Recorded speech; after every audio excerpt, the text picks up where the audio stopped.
Ευχαριστώ, κύριε Πρόεδρε. Κυρίες και κύριοι συνάδελφοι, θεωρώ χρέος μου να εκφράσω την άποψή μου και να εκθέσω τους προβληματισμούς μου για το νομοσχέδιο που συζητάμε σήμερα εδώ. Ένα σχέδιο νόμου που μπήκε έντονα στη δημόσια συζήτηση τον τελευταίο χρόνο και υποστηρίχθηκε πέρα από τους πολιτικούς σε μεγάλο βαθμό από επαγγελματίες της επικοινωνίας, πρόσωπα του lifestyle και διάφορους αρθογράφους.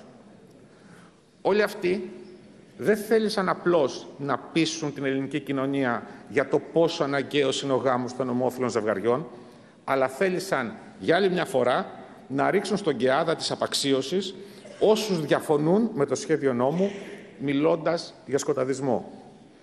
Στην αρχή υποστήριζαν το δικαίωμα στο γάμο, μετά την ισότητα στο γάμο και κατέληξαν στα δικαιώματα των παιδιών που βρίσκονται σε τέτοιους γάμους.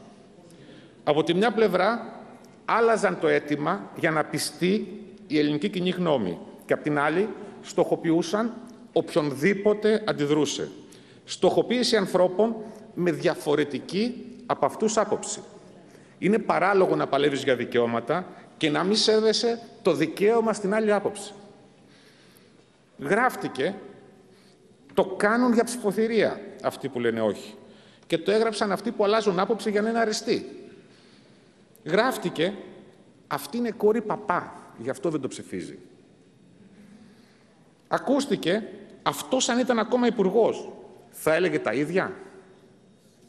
Για μένα γράφτηκε ότι με βάζει ο πρώην πρωθυπουργός, ο Αντώνης Σαμαράς, να μην ψηφίσω το νομοσχέδιο. Ενημερώνω κάθε ενδιαφερόμενο ότι οι βουλευτές έχουμε συνείδηση. Όσοι ψηφίζουμε ναι, όσοι ψηφίζουμε όχι. Έχουμε υποχρέωση να υποστηρίζουμε τις απόψεις μας. Όσοι ψηφίζουμε ναι, όσοι ψηφίζουμε όχι. Έχουμε και συνέπεια. Όταν μπαίνουμε σε μια διαδικασία αλλαγών σε ζητήματα που άπτονται του πυρήνα της κοινωνίας, οφείλουμε όλοι να είμαστε προσεκτικοί.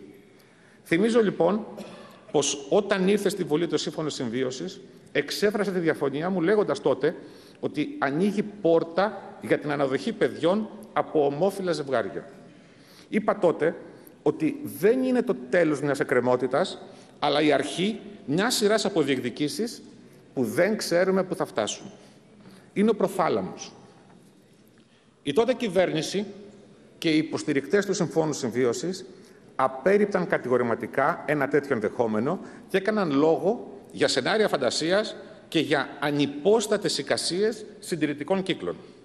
Και μετά, το 2018, ήρθε ο νόμος για την τεκνοθεσία από ομόφυλα ζευγάρια. Και τότε υπενθύμησα ότι αυτό δεν είναι το τέλος. Και τι έχουμε τώρα? Το νόμο για τον γάμο των ομόφυλων ζευγαριών. Και τι ακούμε? Ότι τελειώνει μια εκκρεμότητα. Πολύ φοβάμαι όμως ότι οι διεκδικήσεις θα συνεχιστούν. Νέες εκκρεμότητες θα βρεθούν μπροστά μας.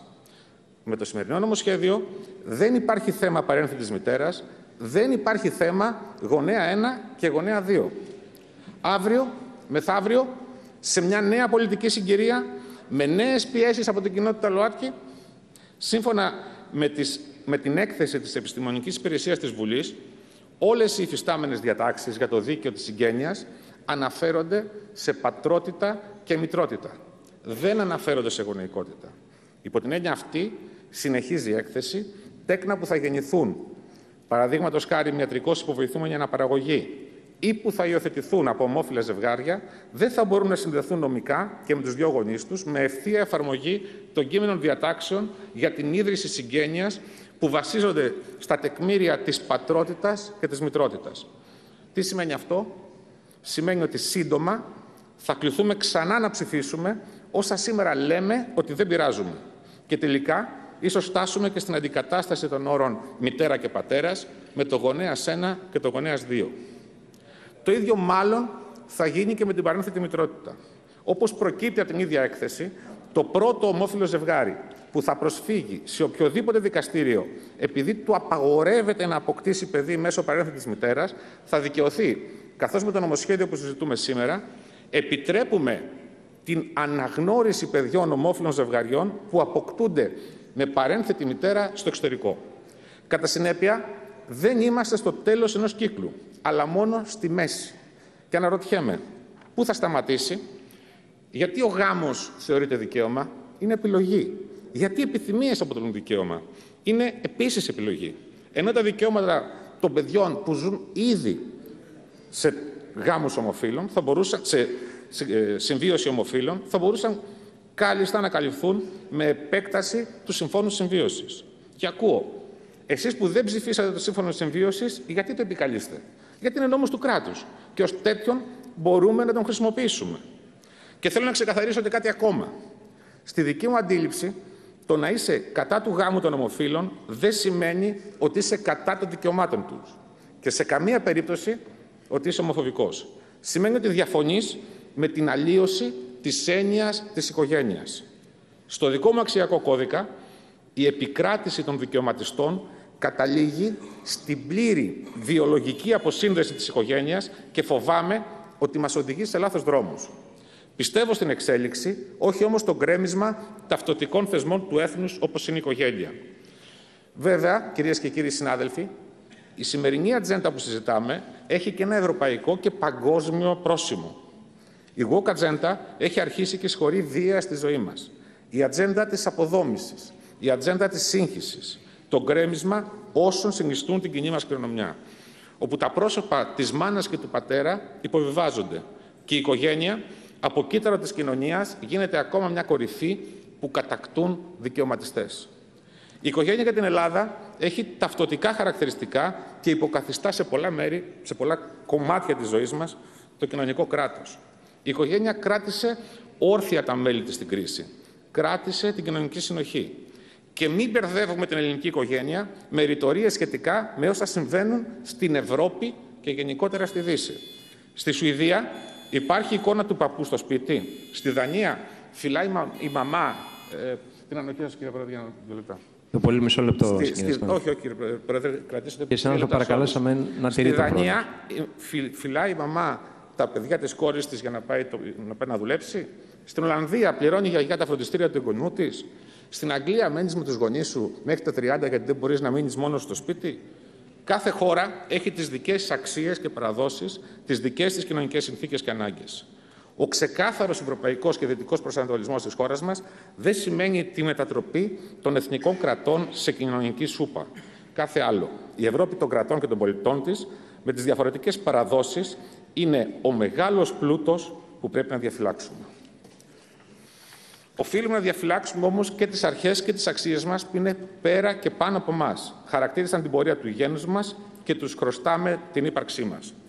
Και θέλω να κλείσω αυτή την τοποθέτηση προλαβαίνοντας όσους θελήσουν να μιλήσουν για πρόβλημα στη Νέα Δημοκρατία. Είμαι περήφανος που ανήκω σε αυτή την παράταξη, γιατί έχω το δικαίωμα να υπερασπίζομαι τη συνείδηση και τις απόψεις μου. Γιατί αυτή η παράταξη με έμαθε ότι ο σεβασμός σε κάθε άποψη πάει χέρι-χέρι με το δικαίωμά μου να σκέφτομαι και να μιλάω ελεύθερα. Η Νέα Δημοκρατία απευθύνεται σε όλο το φάσμα της κοινωνίας. Η μεγάλη κεντροδεξιά φιλελεύθερη παράταξη εμπεριέχει και τους φιλελευθέρους και τους μοντέρνους δεξιούς. Κύριε Κατσανιώτη. Κέντρο αναφοράς του φιλελευθερισμού είναι το φυσικό άτομο, τα δικαιώματα και οι ελευθερίες του. Κέντρο αναφοράς της σύγχρονης δεξιάς είναι μια ευρύτερη κοινότητα που συνοψίζεται στη συμμετοχή, στην ευθύνη, στην προσφορά, στο σεβασμό στους νόμους και στο κράτος, στον πατριωτισμό, στη συμπερίληψη, και όλα αυτά καταλήγουν στην ατομική ευθύνη, χωρίς όμως να καταλύουν τους κοινωνικούς δεσμούς. Είναι σαφές ότι σε θέματα όπως ο γάμος των ομοφύλων, η σχέση εκκλησίας-κράτους, ο τρόπος που αντιμετωπίζουμε το ιστορικό βάθος του Κύριε Κατσανιώτη, ακούτε? Σε μισό λεπτό. Είστε στα 9 λεπτά. Τι μισό λεπτό? Σε μισό. Αυτό όμως είναι και η μεγάλη μας δύναμη.